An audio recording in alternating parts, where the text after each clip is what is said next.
The piercing wails of an infant shattered the tranquility of the business-class cabin like a hammer through crystal. Each scream seemed to crescendo higher than the last, a relentless assault on the nerves of every passenger trapped in the metal tube hurtling through the sky. Heads turned, eyes narrowed, lips pressed into thin lines of annoyance. But no one dared voice a complaint. Not when they saw who was holding the screaming child. Alessandro Vitoli sat rigid in seat 2A, his expensive charcoal suit straining across shoulders that looked capable of breaking a man in half. His jaw was clenched so tightly that the muscles jumped beneath olive skin, and his dark eyes, usually cold enough to freeze blood, now held something foreign and terrifying. Desperation. The baby in his arms, barely 3 months old, continued his agonized crying, tiny fists beating against Alessandro's broad chest as if trying to pummel his way to comfort that wasn't there. 3 months since Caterina had died bringing this child into the world, her last breath spent giving their son his first. 3 months since Alessandro Vitoli, the most powerful crime lord on the eastern seaboard, had learned what it meant to be truly powerless. The child had been crying for 40 minutes straight, and Alessandro had exhausted every option he knew. Which, admittedly, weren't many. 3 months ago, he'd been the undisputed head of the Vitoli crime family, controlling everything from the docks of New Jersey to the political machinery of 3 states. Men feared him. Rivals disappeared at his word. Politicians answered his calls. But this tiny human, this fragment of the woman he'd loved and lost, had reduced him to helplessness. The bottle sat untouched in the seat pocket, rejected multiple times. The pacifier had been spat across the aisle with surprising force for such a small creature. Rocking did nothing. Shushing did nothing.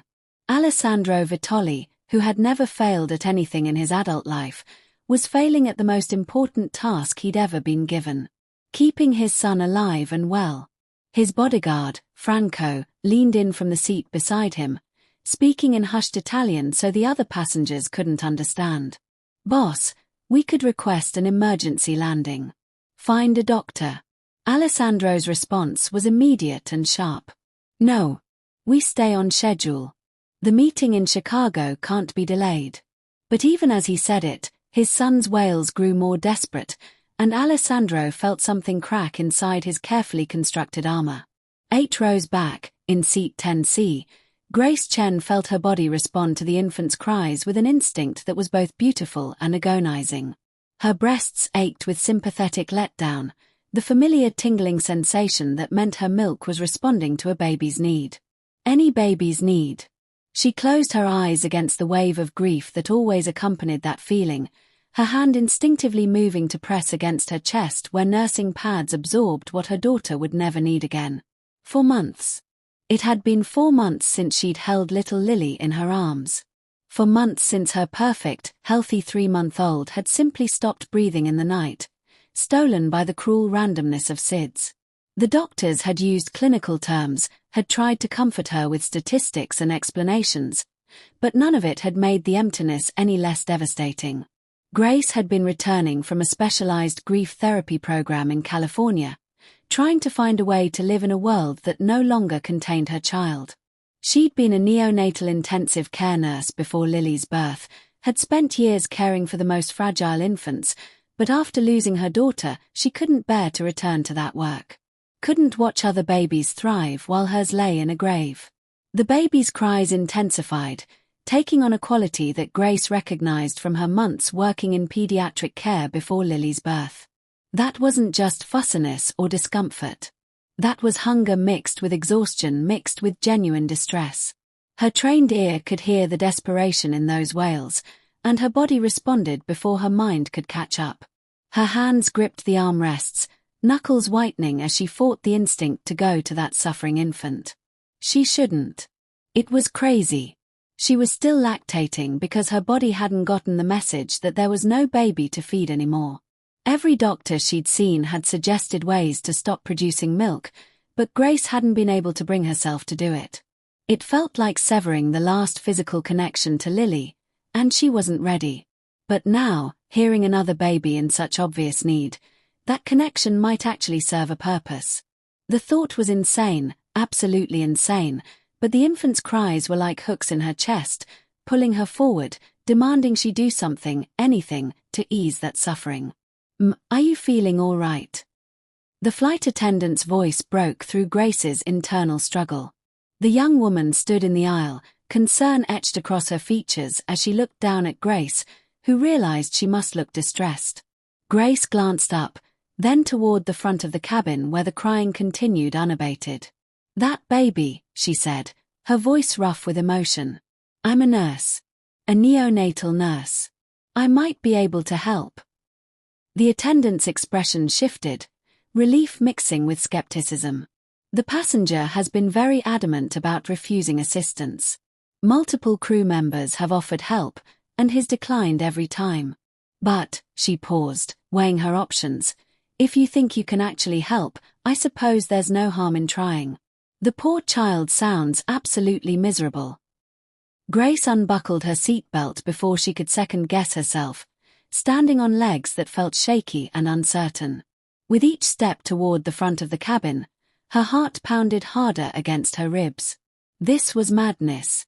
She was going to offer to breastfeed a stranger's baby. How did one even begin that conversation? But the infant's desperate wails pushed her forward, step after step, until she stood in the aisle looking at the man who held the crying child. Alessandro Vitoli looked like violence personified, even holding an infant. His face could have been carved from granite by an artist who specialized in intimidation. Sharp cheekbones, a nose that had been broken at least once, lips pressed into a hard line, and eyes so dark they seemed to hold no light at all. His hair was black as midnight, swept back from his forehead in a style that probably cost more than Grace's monthly rent. He wore power like a second skin, and danger radiated from him in palpable waves that made her survival instinct scream warnings. Everything about him said predator, said dangerous, said run. But the baby in his arms was so small, so helpless, so clearly in distress. The infant's face was bright red from crying, tiny features scrunched up in misery, and Grace's heart broke for him. This was someone's child, someone's everything, suffering because he couldn't communicate what he needed in any way except these desperate screams. "Sir," the flight attendant began, her voice nervous as she approached Alessandro. "This passenger is a neonatal nurse. She's offered to see if she might be able to help with the baby." Alessandro's head snapped up, his gaze locking onto Grace with an intensity that made her forget how to breathe for a moment. Those eyes assessed her in seconds, cataloguing everything about her with the precision of someone who'd learned to read people as a matter of survival. Grace felt stripped bare under that stare, as if he could see every secret she carried, every scar on her soul. Then he spoke, and his voice was like gravel wrapped in silk, deep and rough with an accent that spoke of Italian heritage softened by years in America. "A nurse," he repeated, and it wasn't quite a question. Grace found her voice, though it sounded small and far away to her own ears. "Neonatal intensive care. I worked in the NICU for 5 years. I know that cry. Your baby is hungry."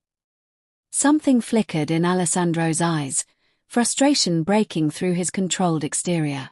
"I've tried the bottle a dozen times. He won't take it." Grace's professional training took over, giving her courage she didn't know she possessed.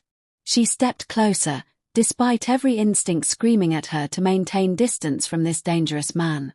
Some babies refuse artificial nipples, especially if they were breastfed initially. Was his mother able to nurse him at all? The change in Alessandro's expression was devastating. For just a moment, raw agony flashed across his features, so profound that Grace felt it like a physical blow. His voice, when he spoke, was flat and dead. "She died 12 weeks ago. Complications during delivery. She never got to hold him." The cabin seemed to fall silent around them, though Grace knew the baby was still crying. Her eyes burned with tears, her own grief recognizing his. She understood that particular hell, the loss of someone precious, the guilt that came with surviving when another didn't. "I'm so sorry," she whispered, and meant it with every fiber of her being. Then her training reasserted itself, pushing through the emotion. If he was getting breast milk initially, Even just colostrum in those first hours, he might be refusing the bottle because he's looking for something familiar. Something that means comfort and safety and mother. Their eyes met, and Grace saw the exact moment Alessandro understood what she was implying. His jaw tightened, muscles jumping beneath his skin, and for a second she thought he might order her away, might have his bodyguard forcibly remove her from his presence. But then his son let out another desperate wail, and something in the untouchable crime lord's face crumbled. "Are you offering what I think you're offering?" His voice was dangerous now, testing, as if he couldn't quite believe what he was hearing. Grace swallowed hard, feeling her face flush with heat. This was beyond insane.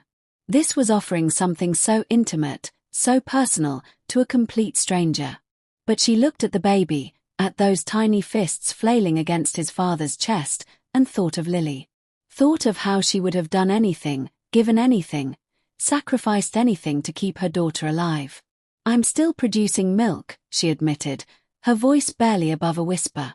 "I lost my daughter 4 months ago. My body hasn't. I haven't been able to stop it yet. If your son needs it, if you'll allow it, I could try to help him." The silence that followed was profound. Every passenger in business class had gone quiet, sensing they were witnessing something significant even if they couldn't understand exactly what. Alessandro Vitoli stared at this stranger, this woman who had just offered the most intimate gift one person could give another, and felt his world tilt on its axis. In his life, in the world of organized crime and power plays and deadly games, there were no gifts. Everything came with strings attached. Every kindness hid a knife. Every offer concealed an agenda. But this woman's eyes held only compassion and a grief that mirrored his own. She wasn't looking at him like he was Alessandro Vitoli, head of the Vitoli family. She was looking at him like he was just a father desperately trying to save his child. And maybe, just for this moment, that's all he was. "The lavatory," he said abruptly, standing with fluid grace despite the child in his arms. "It will be more private there."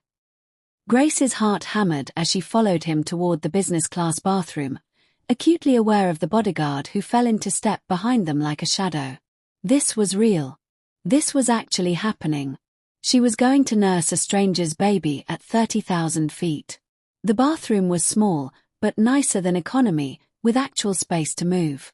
Alessandro stood in the doorway, his large frame taking up most of the available room, and for the first time since she'd approached him, Grace saw hesitation written across his features.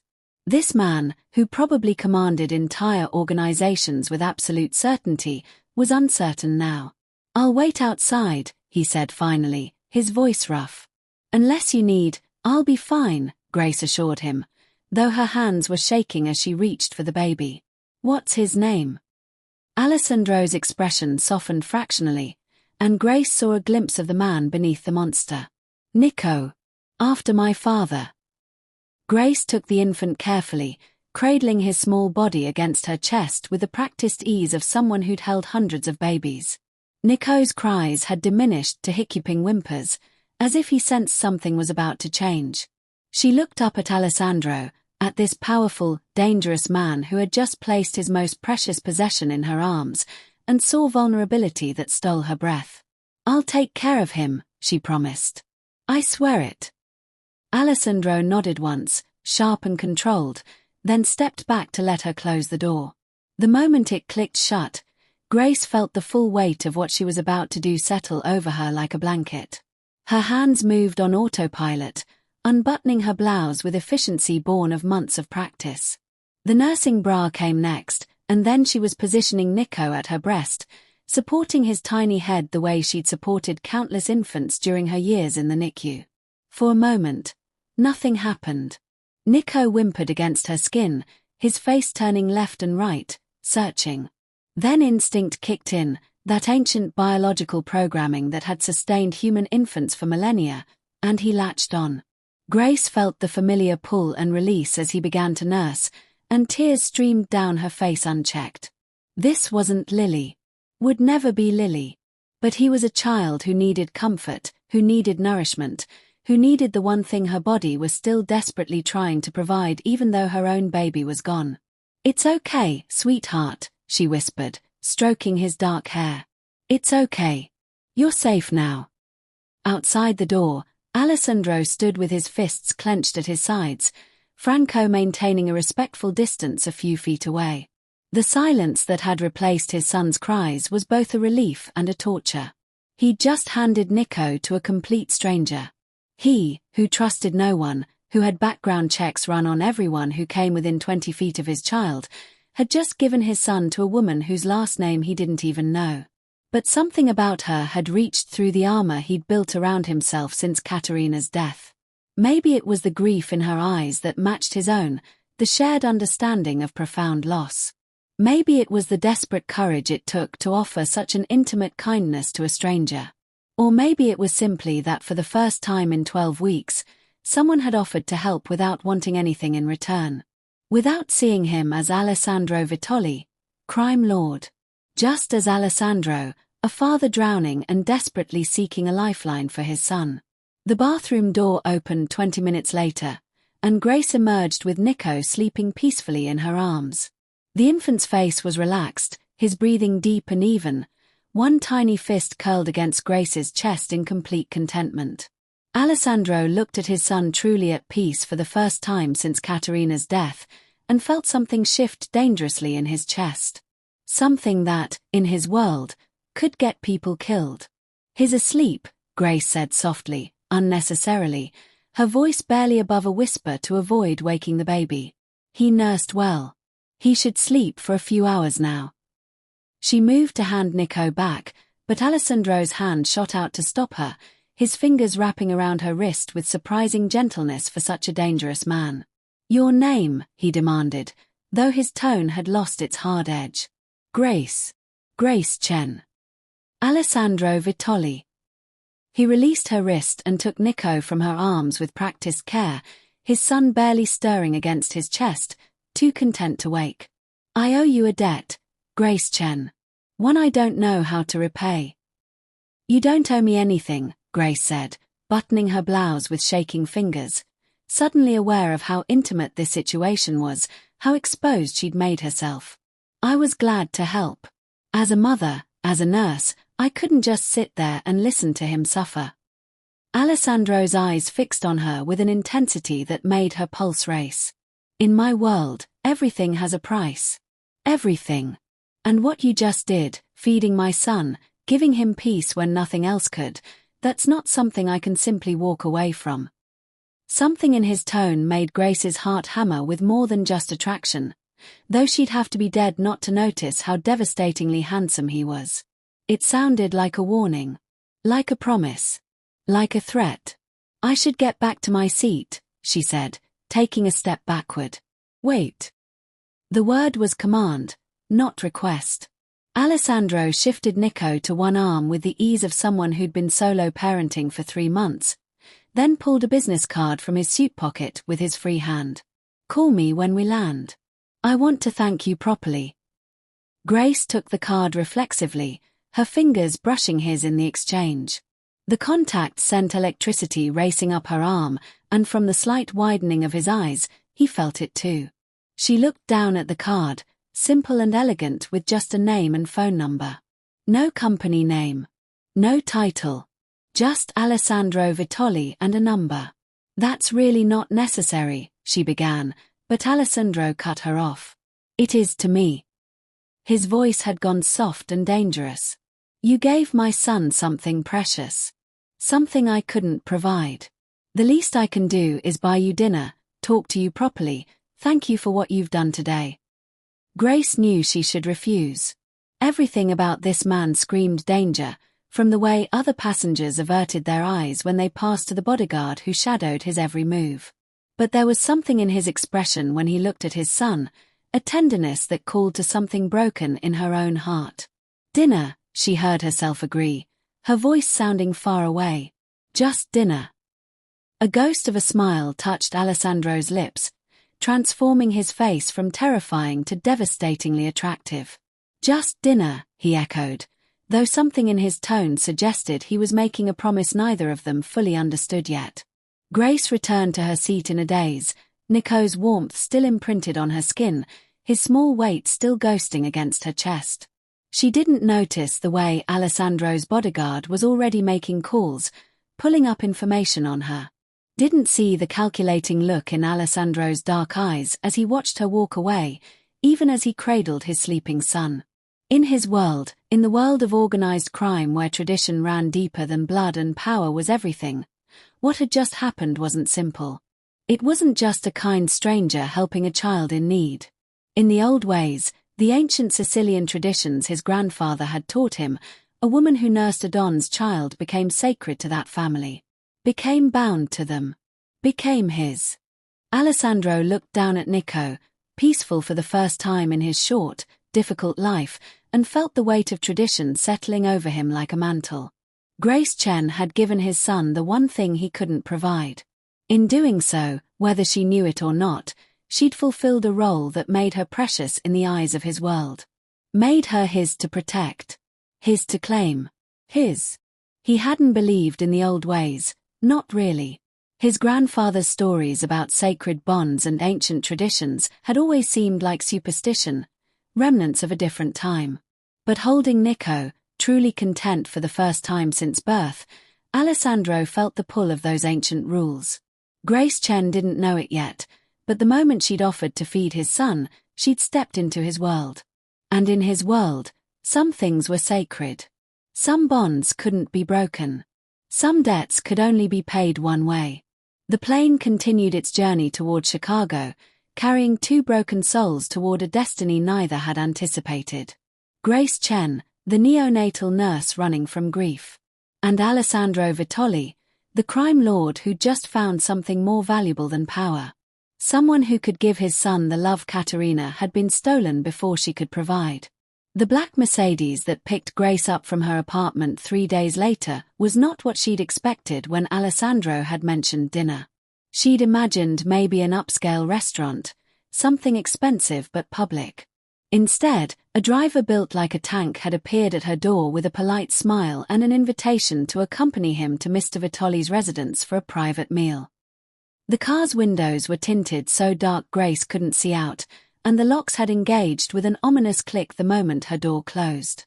She tried to keep her breathing steady as they wound through Newark streets, heading away from the city center and toward the wealthy suburbs. "Where exactly are we going?" she asked, trying to keep her voice calm. "Mr. Vitoli's estate," the driver replied, his eyes meeting hers in the rearview mirror. "He thought you'd be more comfortable with a private dinner. Given the baby and all." Given the baby. Right.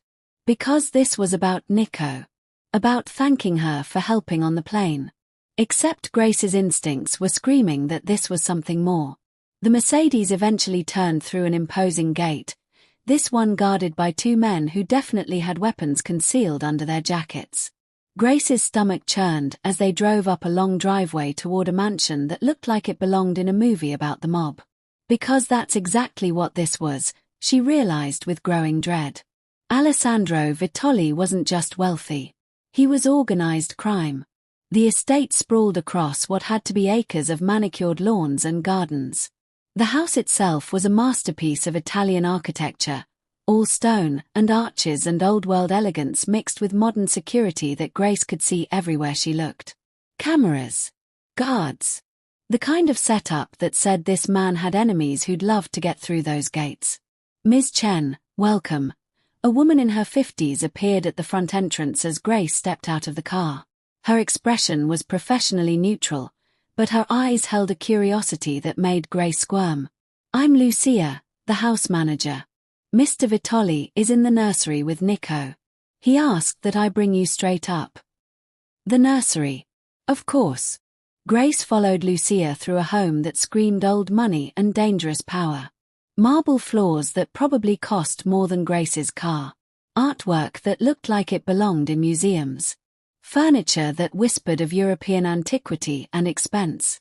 Every detail spoke of wealth accumulated over generations, maintained through means she probably didn't want to know about. They climbed a grand staircase to the second floor, and Grace heard it before she saw it. Nico's cries, not as desperate as on the plane, but still distressed, still unhappy. The sound pulled at her like a magnet, and she found herself walking faster, her body responding to an infant's need before her brain could catch up. Lucia opened a door to reveal a nursery that was both opulent and surprisingly warm. Soft blues and creams, expensive furniture, toys that probably cost hundreds of dollars. And there, standing by the window with Nico in his arms, was Alessandro. He'd discarded the suit jacket, rolled up his sleeves to reveal forearms that were all muscle and ink. Tattoos snaked up both arms, disappearing under the fabric of his shirt. Not random designs, but deliberate artwork. She caught glimpses of what looked like family crests, religious imagery, symbols she didn't recognize but that probably told stories in his world. Grace. His voice was rough with relief as he turned. Thank God. He's been asking for you. Asking for me. Grace's voice came out higher than intended. Alessandro, what is this? Who are you really? Something flickered in his dark eyes. Respect, maybe, that she was asking directly. He gestured to Lucia, who slipped out and closed the door behind her with a soft click. Suddenly Grace was alone with the most dangerous-looking man she'd ever met and his crying infant. I think you already know, Alessandro said quietly, still rocking Nico in his arms. You're smart. You've put the pieces together by now. You're mafia. It wasn't a question. Grace was surprised by how steady her voice sounded when her heart was hammering against her ribs. Alessandro's smile was grim. I prefer organized crime. But yes, I'm the head of the Vitoli family. We control operations from here to Boston. Shipping, construction, waste management, gambling. Some legitimate businesses, some, he paused, less legitimate. Grace's hand fumbled behind her for the doorknob. I need to leave. Right now. Nico needs you. Alessandro's voice stopped her, not because it was commanding, but because it was broken. Desperate. Please, Grace. Look at him. Really look. Against every instinct screaming at her to run, Grace looked. The baby in Alessandro's arms was thinner than he'd been on the plane. His cries had a weak quality that made her nurse's training scream alarm. Dark shadows circled his tiny eyes, and his skin had lost the healthy color infants should have. What happened? She was moving forward before she could stop herself, her training overriding her fear. He looked fine 3 days ago. He won't eat. Alessandro's jaw clenched so hard Grace could see the muscles jumping. He took a bottle that first night after the plane. 1 bottle. Since then, he's refused everything. The pediatric Ian wants to hospitalize him, put in a feeding tube. But his voice cracked, showing vulnerability that this dangerous man probably never revealed. I can't do that to him. He's already lost his mother. The trauma of a hospital, of a feeding tube, when there might be another way. But you can't provide what he needs, Grace finished, understanding flooding through her. She reached for Nico, and the moment the baby was in her arms, his cries diminished to whimpers. He turned his face against her chest, rooting instinctively, searching for what he'd found on that plane. Oh, sweetheart. You're so hungry, aren't you? I'm sorry. Alessandro ran a hand through his hair, messing the perfectly styled strands. I know this isn't fair to you. I know I have no right to ask. But when I saw how he responded to you, how peaceful he was after you fed him, Grace, I haven't seen my son peaceful since the day Katerina died. Not once. Not until you. Grace looked from the baby in her arms to the man before her. This terrifying, powerful, dangerous man who was also a desperate father trying to save his child. She thought of Lily, of how she would have done anything, given anything, moved heaven and earth to keep her daughter alive. How she'd have begged, borrowed, stolen, anything that could have prevented that terrible morning. This is insane, she whispered. I know. You're a criminal. I should walk out that door and never look back. Probably, Alessandro agreed. But Nico needs to eat. And you can help him. Grace looked down at the baby in her arms, at his searching, desperate movements. I'll pay you, Alessandro said quickly, urgently. Whatever you want. A salary, a house, anything. Just please, help my son. Please. The please did it. This man, who clearly wasn't used to asking for anything, who probably commanded his entire world with absolute authority, was begging her to save his child. Can you give us privacy? Grace asked quietly, making a decision she knew would change everything. Alessandro nodded and moved toward the door, but Grace's voice stopped him. Wait. I need to understand something first. She met his eyes directly, refusing to look away despite how intimidating he was. On the plane, you said I'd stepped into your world. What did you mean by that? A muscle in Alessandro's jaw ticked. For a long moment, he didn't answer, and Grace thought he might refuse. Then he sighed, the sound heavy with the weight of tradition and expectation. My grandfather came from Sicily. The old country, the old ways. He built this family on those traditions, and they still govern us, still matter. One of those traditions is about children. About who feeds them. I don't understand, Grace said, though she was starting to get a sinking feeling in her stomach. In the old families, family isn't just about blood. It's about bonds. Sacred bonds. When a woman nurses a child that isn't hers, especially the child of a don, she becomes bound to that family. Sacred to them. Protected by them. In the oldest traditions, she becomes, he paused, seeming to struggle with the words, she becomes the child's mother. The silence that followed was deafening. Grace stared at him, trying to process what he'd just said. You can't be serious. I don't expect you to marry me, Alessandro said quickly, almost defensively. This isn't medieval Sicily. But in my world, what you did on that plane, it means something. It means you're under my family's protection now, whether you want it or not. It means other families will see you as connected to us. Connected to me. And it means, he stopped, jaw clenched, it means I can't let you just walk away. Can't let me, Grace's voice rose. You don't own me. I'm not some possession you can claim because of an old superstition. It's not a superstition to the people I deal with, Alessandro's voice hardened. The moment word gets out that you nurse my son, and it will get out, Grace, things like this don't stay secret in my world, you'll become a target. Rival families will see you as a way to get to me. As something precious I care about. You'll need protection. My protection. Then I won't do it again. Grace held Nico closer, even as the baby's whimpers intensified, even as she felt her milk letting down in response to his distress. I'll help him today, make sure he's eating properly, and then I'll leave. No one needs to know. Lucia knows. My driver knows. Franco knows. And Alessandro checked his watch. About 2 hours, when my underboss arrives for his weekly report, he'll know. By tomorrow morning, every family from here to Chicago will know that Alessandro Vitoli's son has a wet nurse. That's how fast information travels in my world. Then tell them I'm just an employee. A hired nurse. It doesn't work like that. Frustration colored his tone. The symbolism matters. The act itself matters. You gave my son something intimate, something precious. In the eyes of the old families, that makes you precious. It makes you mine to protect, whether you like it or not.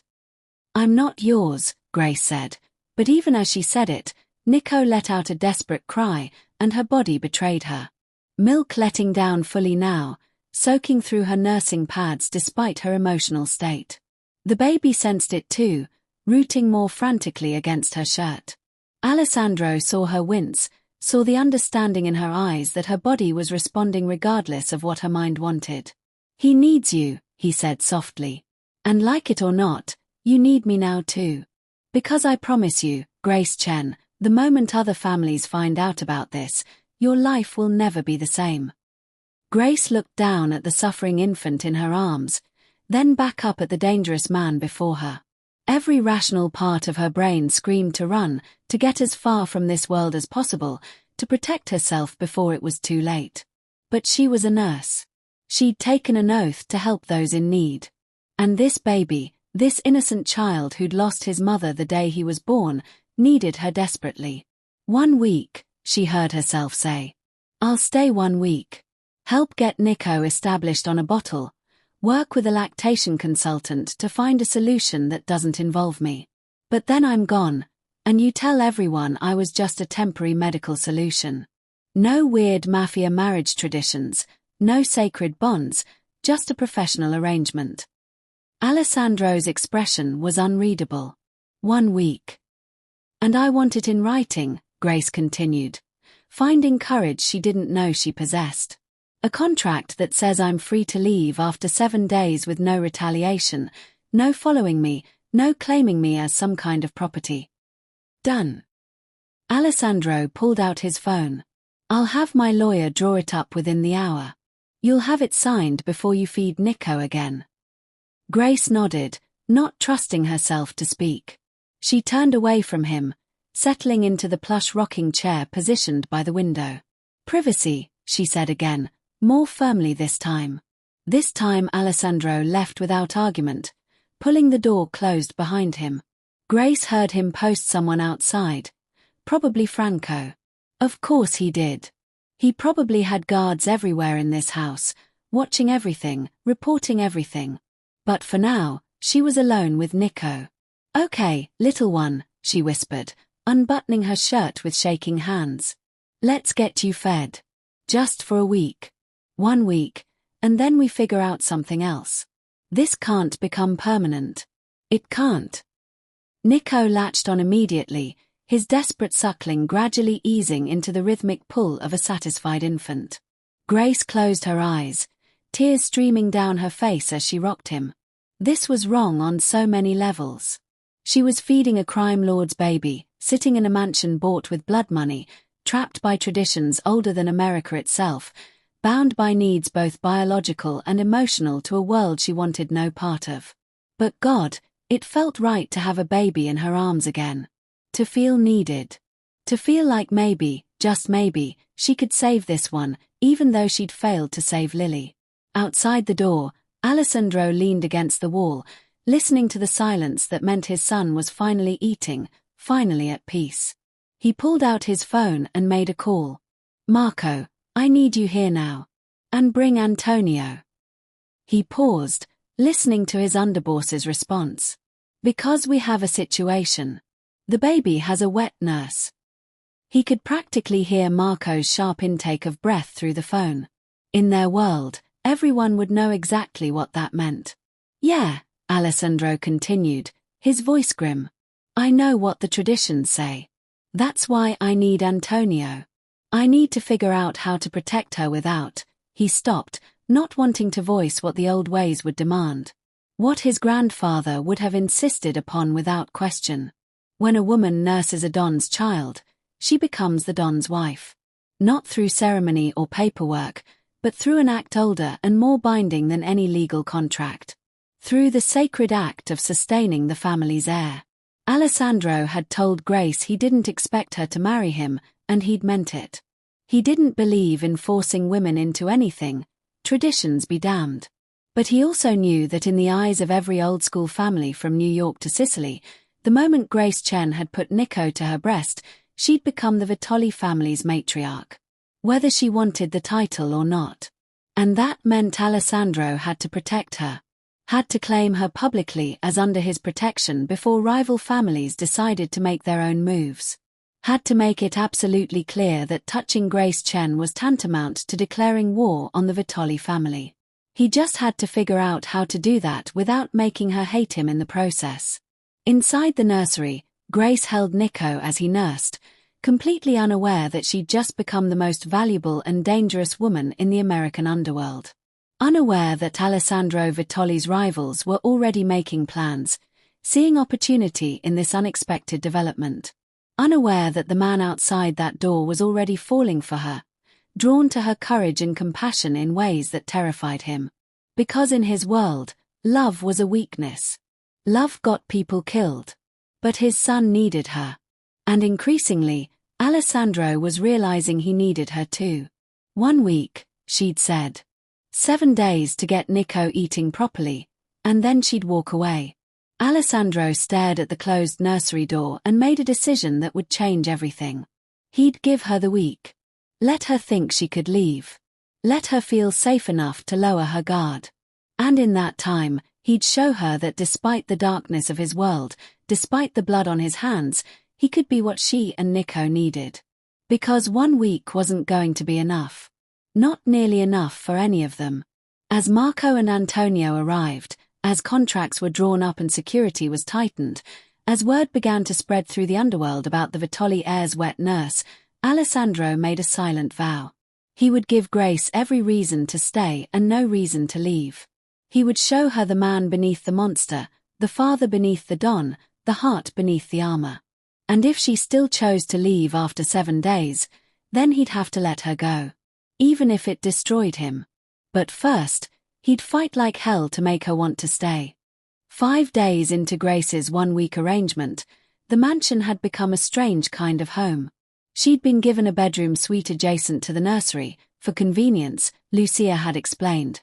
Though Grace suspected it was more about keeping her close and under Alessandro's watchful eye. The rooms were beautiful, decorated in soft greys and whites, with a bathroom that had a tub large enough to be a small pool. Everything screamed luxury and comfort and captivity. Grace spent most of her time in the nursery with Nico, feeding him every 3 hours, learning his rhythms, watching him slowly regain the healthy glow that babies should have. Alessandro was there for almost every feeding, sitting in the corner chair like a silent guardian, watching his son nurse with an expression that twisted something in Grace's chest. He never pressured her, never crossed lines, but his presence was constant and increasingly magnetic. She'd catch herself watching him when she thought he wasn't looking, studying the way his features softened when he looked at Nico, the gentleness in his dangerous hands when he held his son. His gaining weight, Grace said on the 5th evening. Nico sleeping peacefully in her arms after his feeding.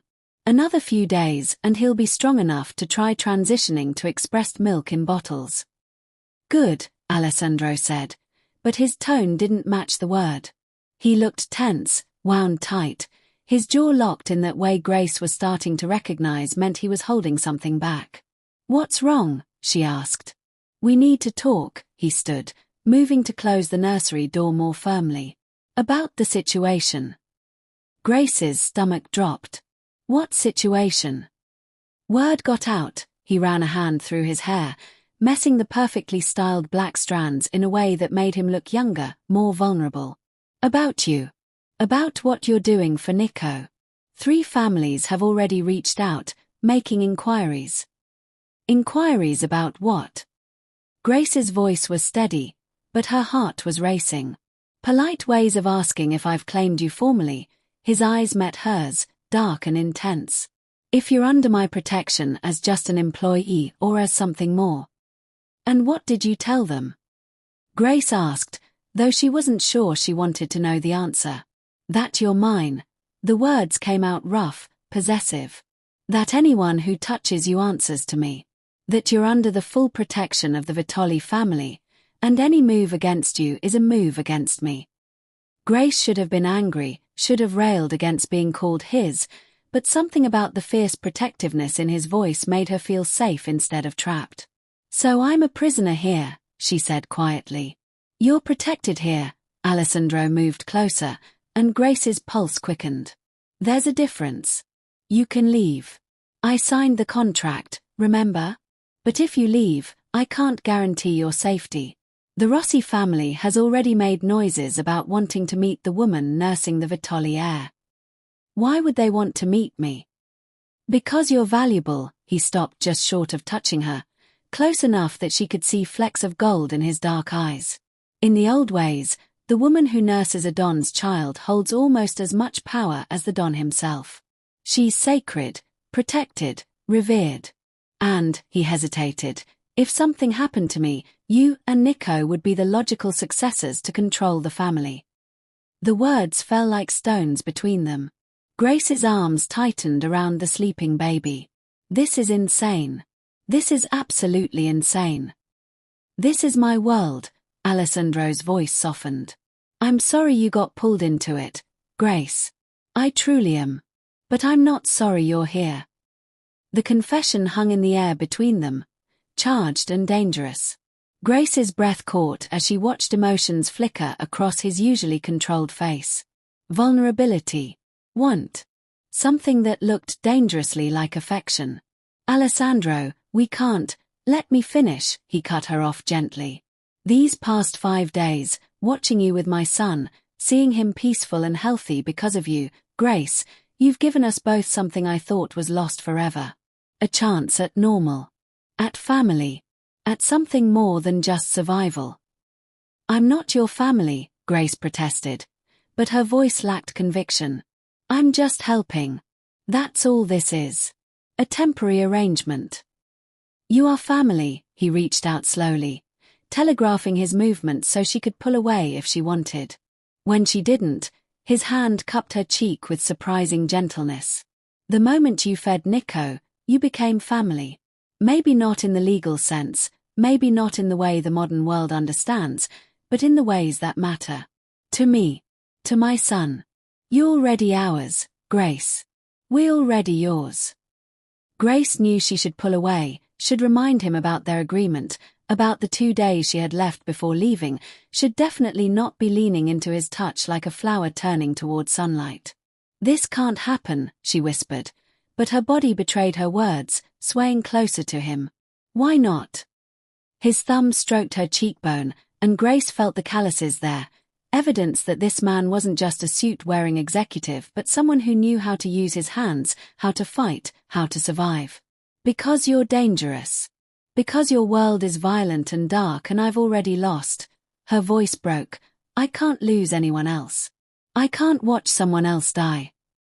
Emma, Alessandro said her daughter's name with such gentleness that Grace flinched. How do you? I had you investigated, he said without apology. The moment you offered to feed Nico on that plane, I had my people pull everything. I know about your daughter, about the SIDS diagnosis, about the fact that you haven't worked since it happened, that you've been in grief counseling, that you're trying to rebuild a life that feels impossible to rebuild. Grace should have been furious about the invasion of privacy, should have slapped him and stormed out. But instead, she felt oddly relieved that he knew, that she didn't have to explain the gaping wound in her heart. Then you understand why this can't be more than a temporary arrangement, she said softly. Why I can't get attached to Nico. Or to, she stopped, unable to finish the sentence. Or to me, Alessandro finished for her. Grace, I know loss. I watched Katerina die bringing our son into the world. Watched her bleed out while doctors tried everything to save her. I held her hand as the light left her eyes, knowing that I was losing my wife and my son was losing his mother before he'd even taken his first breath. Tears streamed down Grace's face now, her grief recognizing his. I'm so sorry. Alessandro, I'm so sorry. Don't be sorry, he said fiercely. Just don't write us off because you're scared. These past few days, I've watched you be so brave. Brave enough to feed a stranger's child. Brave enough to walk into a world you didn't understand. Brave enough to love my son even knowing you'd have to leave him. Don't tell me you're too scared to try something more. Try what? Grace's voice was barely a whisper, but she knew what he was asking, could feel it in the electricity crackling between them. This, he said, and then he was kissing her. It was gentle at first, a soft press of lips that asked permission rather than demanded surrender. Grace froze for half a heartbeat, Nico still sleeping in her arms, every rational thought screaming that this was wrong, that this was dangerous, that this would only lead to more pain. But then Alessandro's hand slid into her hair, and she melted into the kiss like she was coming home. He tasted like coffee and mint and something uniquely him that made her head spin. His other hand came up to cradle her face, holding her like she was precious, like she was sacred, like she was the answer to a prayer he'd been too afraid to speak. The kiss deepened, and Grace felt walls crumbling around her heart, barriers she'd built after Lily's death dissolving under the warmth of Alessandro's touch. When they finally broke apart, both breathing hard, Alessandro rested his forehead against hers. Stay, he whispered. Not for a week. Stay. I can't, Grace said, but even she could hear how weak the protest sounded. You can. His voice was fierce now, desperate. Nico needs you. I need you. And unless I'm completely misreading things, you need us too. Grace looked down at the sleeping baby in her arms, then back up at the dangerous, beautiful man offering her a life she'd never imagined. A life that terrified her. A life that somehow felt more real than anything she'd experienced in months. I'm scared, she admitted. So am I. Alessandro kissed her forehead, soft and reverent. But I'm more scared of letting you walk away. More scared of what my life looks like without you in it than what it looks like with you, despite all the danger, despite all the complications. Before Grace could respond, Nico stirred in her arms, letting out a small whimper. She automatically began rocking him, maternal instincts kicking in, soothing him back to sleep. Alessandro watched them, and the expression on his face stole Grace's breath. Possessive and protective and full of longing so profound it hurt to witness. Let me put him down, she said softly, needing a moment to think, to process, to understand what was happening between them. Together they moved to the crib, an elaborate piece of furniture that probably cost more than Grace's monthly rent. She laid Nico down gently, and Alessandro immediately adjusted the blanket, checked the baby monitor, performed all the little rituals of a father who'd been doing this alone for 3 months. When he straightened, Grace was right there, and suddenly the air between them was charged again. The nursery lights were dimmed. Nico's soft breathing was the only sound. They were alone in this bubble of domesticity, this moment of peace in Alessandro's dangerous world. And Grace felt the last of her resistance crumbling. I should go to my room, she said, but didn't move. You should, Alessandro agreed, also not moving. We need boundaries. We do. This is happening too fast, Grace whispered. It is, Alessandro admitted. But when has anything about us been normal? When has anything followed the rules? And then his hand found the small of her back, pulling her closer, and Grace didn't resist. When he kissed her again, deeper this time, with the hunger of a man who'd been holding back for days, she kissed him back with equal fervor. They stumbled away from the crib, mindful of the sleeping baby, until Grace's back hit the wall and Alessandro was pressing against her, all hard muscle and controlled power.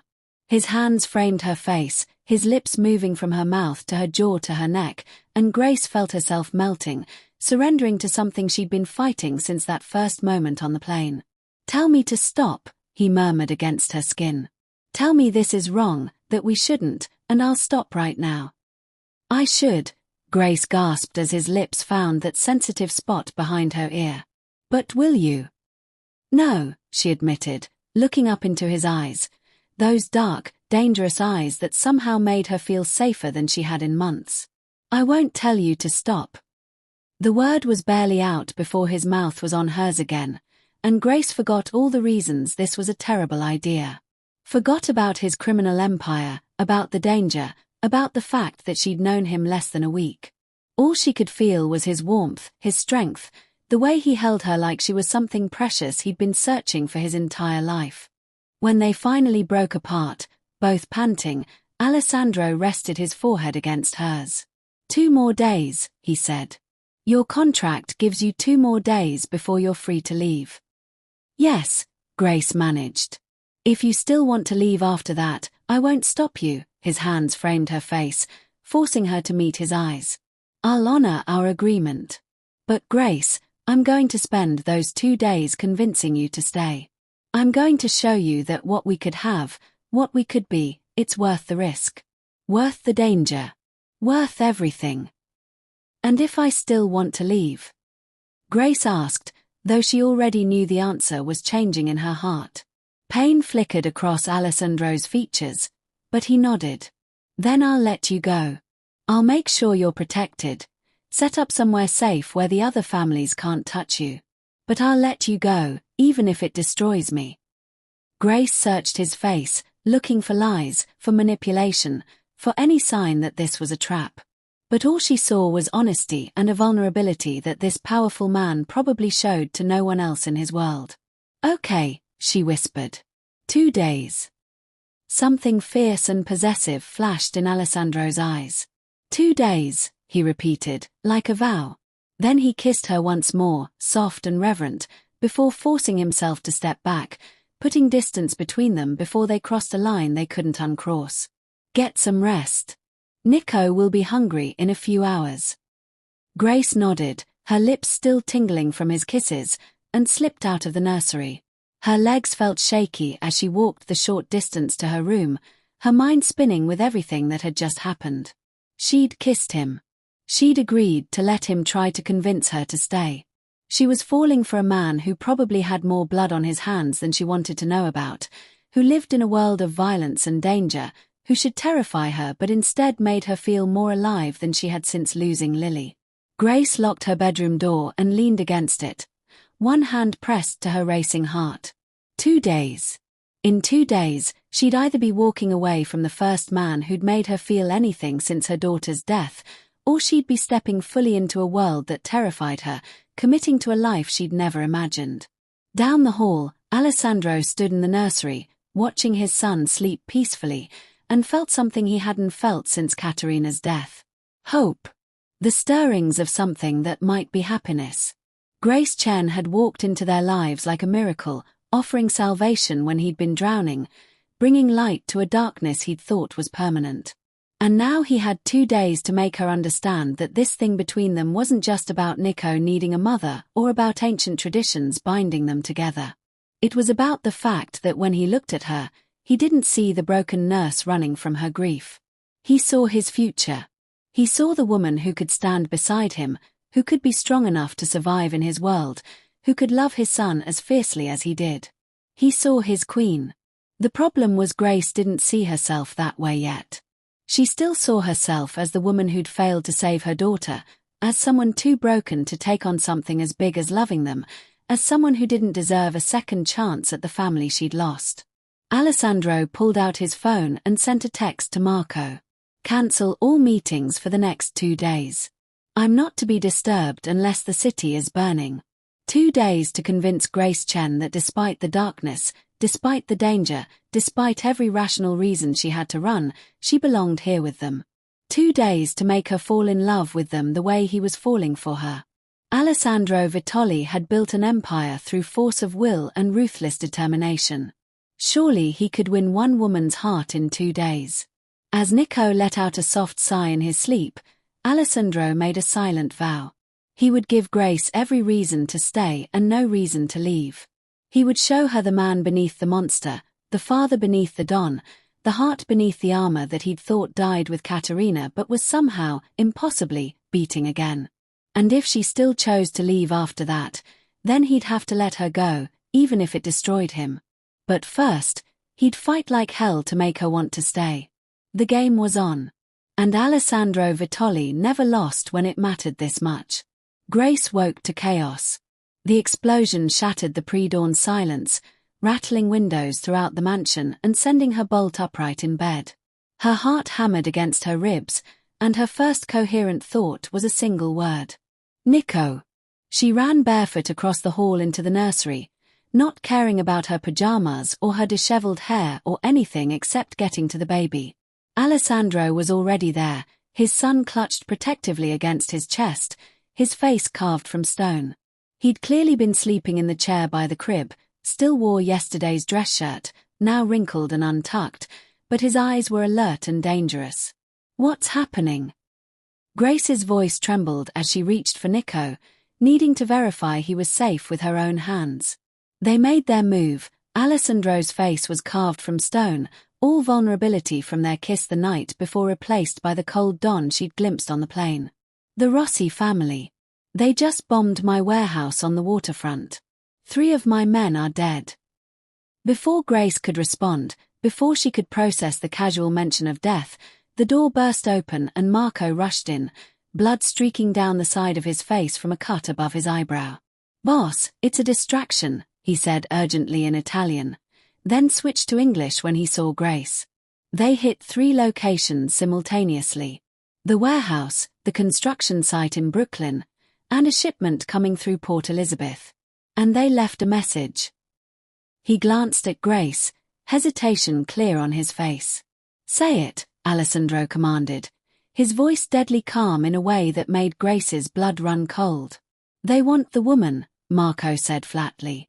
"They said if you don't hand over the Vitoliere's wet nurse by midnight tonight, they'll level every property you own and kill everyone who works for you." The room spun around Grace. This was her fault. Her presence here had painted a target on this family, had gotten people killed, had started a war. "Give me to them." The words tumbled out before she could stop them.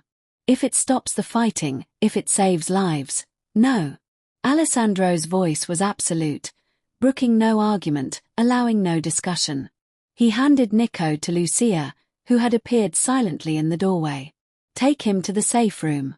Now. Full lockdown protocol." Then he was in front of Grace, his hands gripping her shoulders with barely controlled intensity. "Listen to me very carefully. You are under my protection.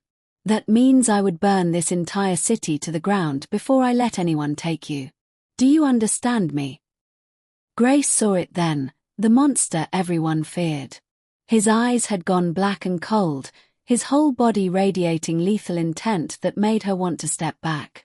But his hands on her shoulders remained gentle even as fury rolled off him in waves. "They'll kill you," she whispered. "They'll try." A dangerous smile curved his lips, all teeth and no warmth. "They'll fail. They always do. But Grace," his expression softened fractionally, "I need you to trust me. Can you do that? Can you trust me to keep you safe?" She should say no, should demand he let her leave, should end this before more people died.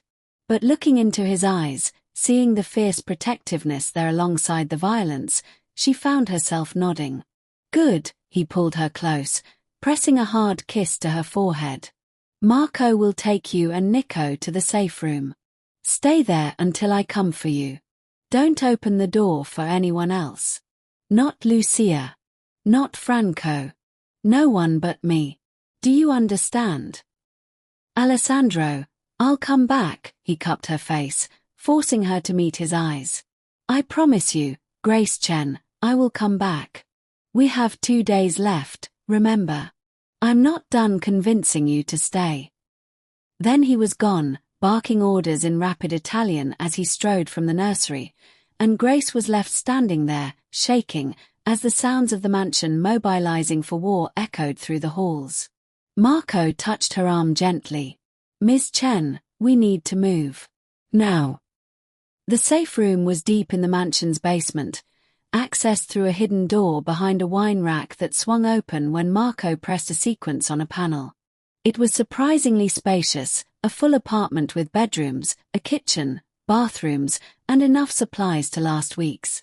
Lucia was already there with Nico, the baby miraculously still sleeping through the chaos, clutched against the older woman's chest. "How long will we be here?" Grace asked as Marco secured the heavy door, the locks engaging with solid thunks that sounded like prison bars slamming shut. "However long it takes." Lucia's face was grim. "The Don won't rest until every threat is eliminated. He's very good at what he does, Ms. Chen. Very good." Hours crawled by with agonizing slowness. Grace fed Nico when he woke, her body going through the familiar motions while her mind screamed with worry about what was happening above them. Was Alessandro safe? How many people were dying because of her? What would happen if the Rossi family actually got through the mansion's defenses? When Nico finally went back to sleep in the portable crib, Grace found herself pacing like a caged animal, unable to sit still, unable to calm the anxious energy thrumming through her veins. Lucia watched her with knowing eyes. "You love him," the older woman said quietly. "It wasn't a question." "I barely know him," Grace protested, but even she could hear how weak it sounded. "That doesn't answer my question, Ms. Chen." Grace stopped pacing, her shoulders slumping under the weight of truth she'd been trying to deny. "How can I love someone whose world is so violent? Someone who probably has blood on his hands? Someone who operates outside the law?" My husband worked for Alessandro's father for 35 years, Lucia said softly. It took him in the end. A rival's bullet meant for the old Don. But those 35 years, they were full of love and loyalty and family. Yes, there was darkness. There's always darkness in this world. But there was light too. So much light. Does the light make up for the darkness? Grace asked, genuinely wanting to know. That's for you to decide, Ms. Chen. Lucia stood, moving toward the small kitchen area. But I'll tell you this. I've worked for the Vitoli family for 42 years. I've seen 3 Dons. And I've never seen one look at a woman the way Alessandro looks at you. Like you're his salvation. Like you're the only thing standing between him and the darkness consuming him entirely. Grace was still processing those words when the lights flickered. Once, twice, then the backup generator kicked in, bathing everything in emergency lighting that cast strange shadows across the walls. What does that mean? Grace's voice rose with panic, her nurse's training telling her that backup generators meant something had gone wrong with primary power. Lucia's face had gone pale, all color draining from her features. It means someone cut the main power. It means they're here. In the house. The sound of gunfire erupted from somewhere above them, muffled by reinforced walls but unmistakable. Grace ran to Nico's crib, scooping him up protectively as the baby woke with a startled cry, sensing the tension in the air. More gunfire. Shouting. The sounds of combat filtering down through the supposedly impenetrable safe room. Grace clutched Nico tighter, tears streaming down her face as she whispered nonsense reassurances to the crying infant. It's okay, sweetheart. It's okay. Your daddy will keep us safe. He promised. He promised. Then the door to the safe room shook with impact. Once. Twice. Someone was trying to break through the supposedly impenetrable barrier. Ms. Chen, Lucia's voice was suddenly hard, all grandmotherly warmth replaced by cold efficiency. She pulled a gun from somewhere under her cardigan, holding it with the ease of someone who'd done this before. Stay behind me. Do exactly as I say. Another impact against the door. Then another. Grace could see the metal beginning to warp, could hear male voices shouting in Italian on the other side. They can't get through, Lucia said, but Grace heard the uncertainty beneath the confidence. It's reinforced steel. It would take. An explosion rocked the room, smaller than the warehouse blast but devastating in the confined space. Grace's ears rang as smoke poured through a crack that had appeared in the supposedly impenetrable door. Run! Lucia shoved Grace toward the back of the safe room. There's an emergency exit behind the bookshelf in the bedroom. The tunnel leads out to the woods behind the estate. Take Nico and run. Don't stop for anything. What about you? Grace clutched Nico tighter, the baby screaming now, terrified by the noise and smoke. I'll slow them down, Lucia raised her gun, her expression resolute. Go, Ms. Chen. The Don is counting on you to keep his son safe. Go now. Grace ran, Nico screaming in her arms, fumbling one-handed for the hidden latch Lucia had shown her during the safety tour when she'd first arrived. The bookshelf swung open, revealing a narrow tunnel barely lit by battery-powered emergency lights. Behind her, she heard the safe room door finally give way with a screech of tearing metal. Heard Lucia's gunfire once, twice, 3 times. Heard a man's voice shout in Italian, words Grace didn't understand but that sounded like orders, like violence, like death. Then she was in the tunnel, running blindly through the darkness with Nico clutched to her chest, not knowing if she was running toward safety or into greater danger. Not knowing if Alessandro was alive or dead. Not knowing if she'd ever get the chance to tell him that yes, God help her, she did love him. Had fallen for him despite all the reasons she shouldn't, despite all the danger, despite knowing it would probably destroy her in the end. The tunnel seemed endless, but finally Grace saw light ahead, the grey pre-dawn breaking through trees. She burst out into the woods behind the estate, gasping for air, her feet cut and bleeding from running barefoot over rocks and roots. In the distance, she could see flames rising from the mansion, could hear the sounds of ongoing combat, could smell smoke on the wind. And then she heard something else. A car engine, getting closer, crashing through the underbrush toward her hiding spot. Grace turned to run deeper into the woods, but it was too late. The SUV crashed through the final line of trees, and men poured out, moving with military precision. Not Alessandro's men. She knew that instantly from the way they moved, from the predatory smiles on their faces, from the colors they wore that weren't the Vitali family's. One of them stepped forward, older, with cold eyes and a smile that made Grace's blood freeze in her veins. He looked like someone's grandfather, but his eyes held nothing but cruelty. "The famous wet nurse," he said in heavily accented English. "Finally. I've been very curious to meet you. Take her. But be gentle with the baby. We need the heir alive." Grace fought, screaming Alessandro's name, hoping someone would hear, hoping he was alive to hear. But they were professionals and she was just a terrified nurse trying to protect a baby. One of them grabbed her arms, another took Nico from her grip despite her struggles, and a third pressed a cloth over her mouth and nose. The smell was chemical, sickly sweet, and Grace's vision started to grey at the edges.